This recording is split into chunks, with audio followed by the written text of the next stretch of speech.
Hello pong muli. Face sign and symptoms pa rin po tayo. Feeling of numbness, tingling of face. Feeling of numbness, tingling of face. The 5 main causes of numbness or tingling in the face are invasion of external wind, internal liver wind, stomach fire, internal wind with phlegm and blood deficiency. Numbness or tingling in the face caused by invasion of external wind is characterized by a sudden onset and short duration and is accompanied by deviation of eye and mouth. Numbness or tingling in the face caused by internal liver wind is accompanied by headache, giddiness, tremors, and wiry falls.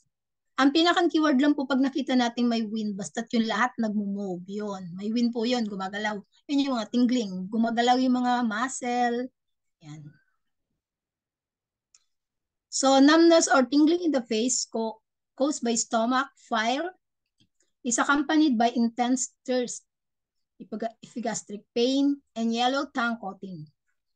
Numbness or tingling in the face caused by internal wind and phlegm is accompanied by deviation of mouth, slurred speech, and hemiplegia.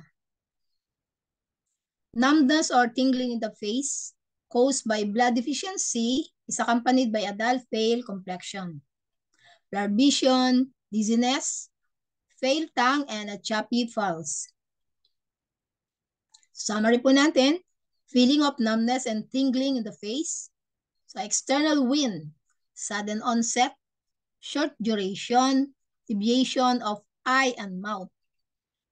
Liver wind, headache, giddiness, tremors, wiry falls.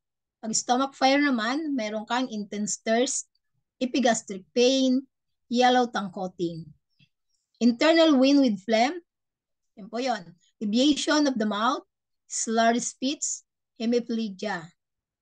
Pag blood deficiency naman po, may dull, pale complexion. Then blurred vision, dizziness, pale tongue, choppy pulse. Empty. So blood deficiency.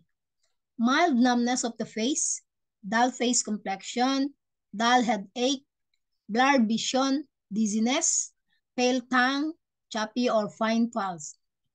Other symptoms and signs depend on the organ involved, which may be liver or heart. So acupuncture, liver 8, stomach 36, spleen 6, RAN 4, heart 7, and large intestine 4. Full liver wind. So unilateral numbness of the face. There's tremors, severe dizziness, tinnitus, headache, numbness of limbs, tics, stiff, deviated or moving tongue, and wiry falls. Acupuncture po natin, liver 3, gallbladder 20, do 16, small intestine 3, with bladder 62, then do 19, and large intestine 4. Wind phlegm. Numbness of the face, deviation of the mouth, slurred speech, severe dizziness, blurred vision, tremors, numbness or tingling of the limbs, tinnitus, nausea, sputum in the throat,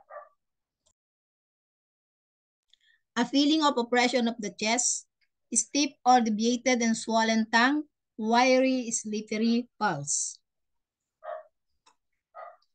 So acupuncture natin, liver 3, gallbladder 20, do 16, small intestine 3, bladder 62, do 19, large intestine 4, RAN 12, RAN 9, stomach 40, RAN 5, and bladder 22. Stomach fire. Numbness of the face, bleeding gums, burning epigastric pain, intense thirst with desire to drink cold liquids, mental restlessness, dry mouth, mouth ulcers, dry stools, sour regurgitation, foul breath, nausea, vomiting soon after eating, a feeling of heat, sour regurgitation, tongue red with a thick dark yellow coating, deep full rapid pulse. Invasion of wind. So the numbness of the face with a sudden onset and short duration. Deviation of eye and mouth and floating pulse. Naalala ko po may pasyente akong ganito, nagduduyan. Bigla na lang nakaramdam ng, nag-deviate po talaga yung mouth niya. Yan. So thank you po for your attention.